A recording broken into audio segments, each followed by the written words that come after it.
Welcome to the weekly Health RX by Arvasi. I'm Dr. Avanti Kumar-Singh. And I'm Dr. Tanmeet Sethi. We're physicians trained in modern medicine and experts in Ayurveda. And each Sunday, we cut through the noise with physician-led, science-backed prescriptions personalized to your biology. From your hormones and gut to your circadian rhythm and nervous system, we'll help you take care of the systems that matter most so you can stop guessing and start feeling better. Finally, medicine that fits you. Hello and welcome. This is your weekly Health RX for the week of October 12th. I'm Dr. Avanti Kumar-Singh. And I'm Dr. Tanmeet Sethi. So your body is crossing a threshold right now into the fall season.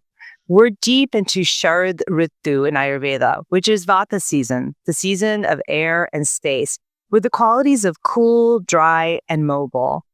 Days are getting shorter, the winds are picking up, the air is getting drier, and those same qualities, light, dry, mobile, these show up inside of you as well.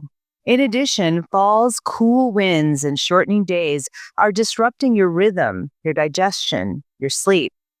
And so your rhythms become a little harder to hold on to. Your sleep might feel erratic, your digestion gets irregular, your mind races, and if you don't anchor yourself with consistent practices, especially in the morning, Vata will scatter everything, including your hormones. And that's why this entire month of October is about one thing, anchoring yourself. We're building a layered morning protocol week by week that grounds and protects your energy before an imbalance can take root.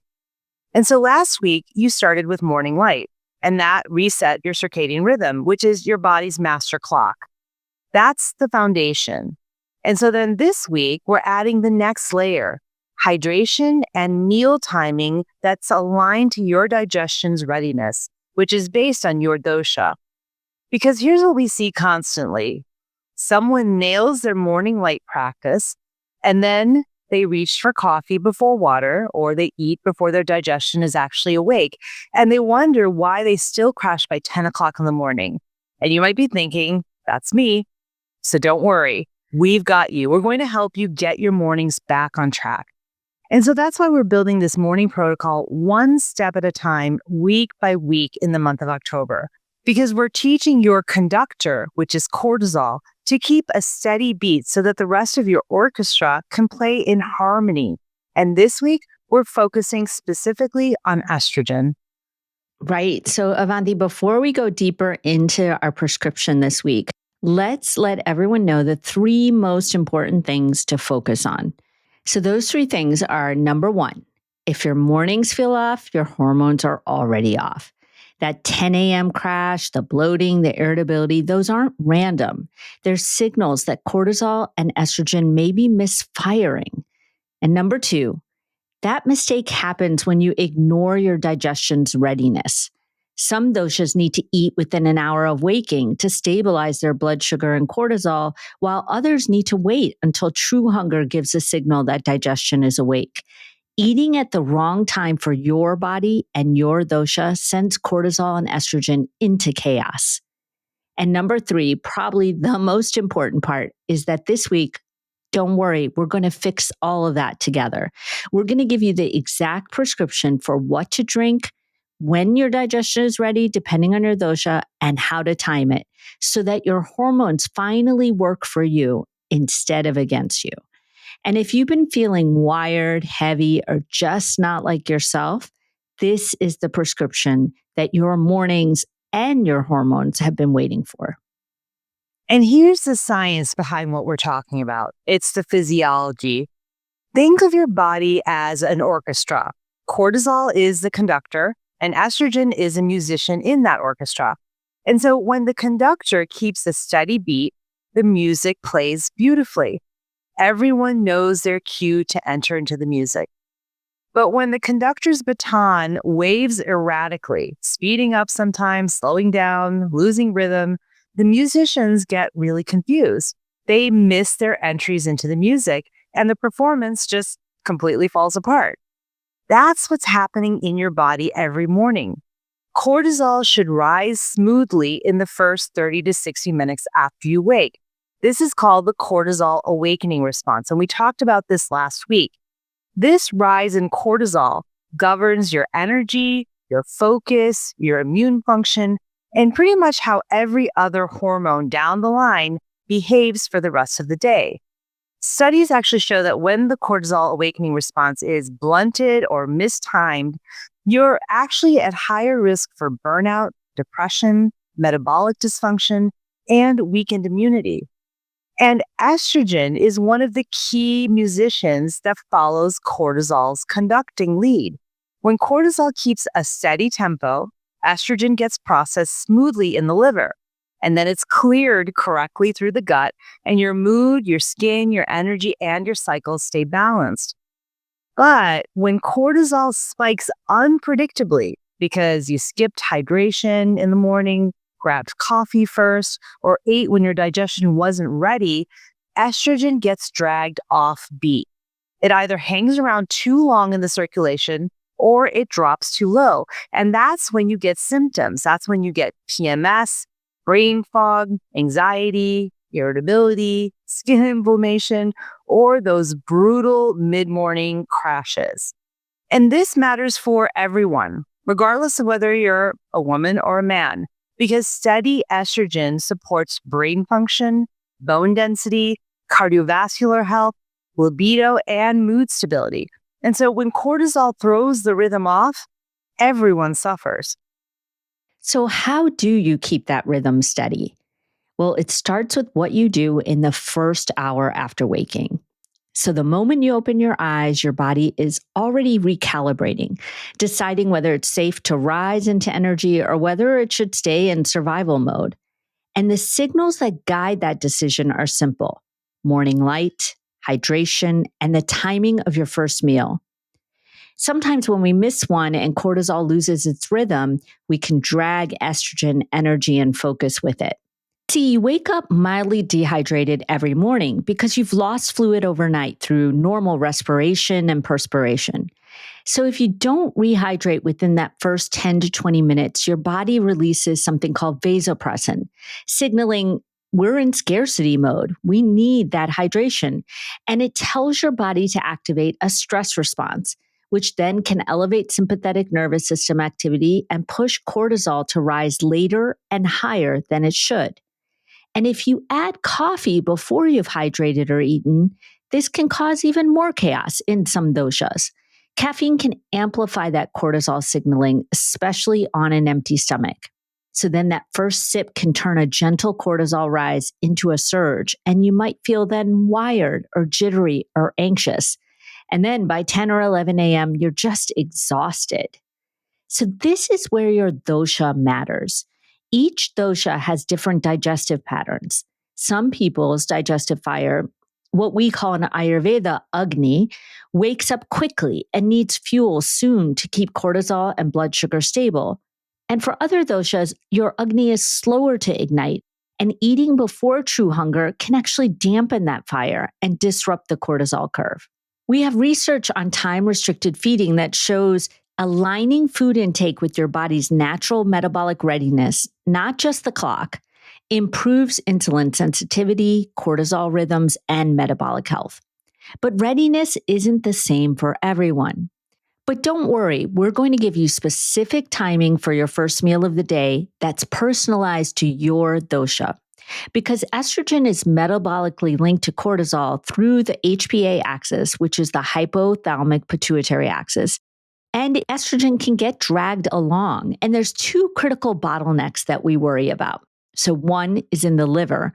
When cortisol is chaotic, liver enzymes that should conjugate and clear estrogen get diverted. And if too much estrogen lingers, that can lead to PMS, bloating, irritability, skin breakouts. So this is really important. The second place is in the gut. In the gut microbiome, we have a specialized part that's called the estrobolome. That's gut bacteria that regulate estrogen metabolism. And they can deconjugate, fancy word for just not letting estrogen be excreted the way it wants to be. and then send it back into circulation instead of excreting it. So estrogen can get reabsorbed when it should be leaving your body. So the metaphor still holds.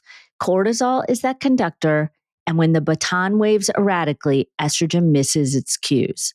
And we don't want the performance to unravel. And I can tell you, I feel this in my own body. I'm a Vata Pitta dosha, and fall is my most vulnerable season. I'm feeling it right now. If I skip that morning hydration and delay eating when my body signals hunger, my nervous system goes into overdrive. I feel wired and scattered, and my focus just fractures. I mean, I start 3 things and none of them get finished. And by midday, I'm irritable and exhausted, even though I felt productive and motivated earlier in the day. So this is a really important prescription for me. And I'm telling you from personal experience, this is a way that I can keep balanced as we move into the fall season. What about you, Avanti? I'm the opposite. I'm a Pitta Kapha, and so my mornings actually feel really heavy a lot. I mean, I'm really, really experiencing that this week. And if I don't hydrate first thing in the morning and then eat before my digestion is really awake, I actually feel sluggish and even more heavy all day long. So I really need to wait till I feel hunger, which is a little bit later in the morning. And so for me, waiting longer to eat actually helps me feel lighter and more productive and more focused for the morning. So really, again, given that we're both different doshas, we have different patterns in the morning. And, the food and when we eat our meals and hydrate can really, really affect our energy and our focus differently just because of our doshas. And so that's kind of the point here, right? Is that nature will magnify whatever tendencies you already have. And so being really intentional with these practices is really important. When cortisol and estrogen fall out of sync, it doesn't just show up in your lab results. It actually shows up in your body and in your life. For Vata types, the life area that's most affected is your work and your sense of purpose. Because when cortisol is spiking and crashing, your focus spikes and crashes. It's all over the place. You start projects, but you can't really finish them. For Pittas, the life area at stake is vitality and cellular health.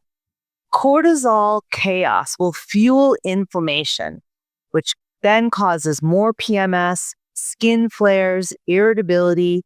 Your cells just can't catch up, and the inflammation actually takes over. For Kaphas, the life area most affected is your growth and learning, because sluggish hormones really blunt your curiosity and your motivation, so you feel stuck instead of expansive. So here's the prescription for this week. And remember, this is building upon the protocol you started last week of your consistent wake timing and getting that morning light. There are 3 steps to this week's prescription, and I'm going to go over them, but make sure to sign up for your personalized dosha weekly health RX, because that's where you'll get your personalized instructions within this prescription. So step 1, we want you to hydrate within that 10 to 20 minutes of waking. Remember, this rehydration lowers your stress signaling and tells your brain we're not in crisis so that cortisol can rise smoothly. Step 2, eat your first meal when your digestion signals readiness, not when the clock says to eat. And remember, we'll give you your specific timing in your personalized dosha weekly health RX. And step number 3, delay your coffee until after you've hydrated, and for some doshas, after you've eaten. Caffeine after hydration and food will support cortisol and estrogen instead of disrupting it. So with this week's prescription, you're stacking the next building block of your October morning routine, which remember is your anchor for the transition into the fall season. And so this week, we want you to notice what happens when you skip water or you eat out of sync with your body's hunger signals. How do you feel by mid-morning? How's your focus? How's your mood? How's your energy? And then notice when you hydrate first or when you eat when your digestion is ready and maybe delay coffee depending on your dosha, how does that change how you feel? Does your focus last longer? Is your mood a little more steady? That's your body telling you that the conductor, your cortisol, is back in control. Okay, friends, so that's the prescription for this week, which you'll layer onto your morning routine of morning hydration and timing your first meal of the day according to your dosha's digestive readiness. Now, let's get specific about what this means for you and your dosha. Thanks for listening to the Weekly Health RX by Arvasi. Be sure to subscribe on Apple, Spotify, or wherever you listen so you never miss your weekly prescription. And make sure to take the Arvasi Dosha Data Assessment at myarvasi.com, linked in the show notes, so you can unlock your biology and get your own personalized weekly prescription.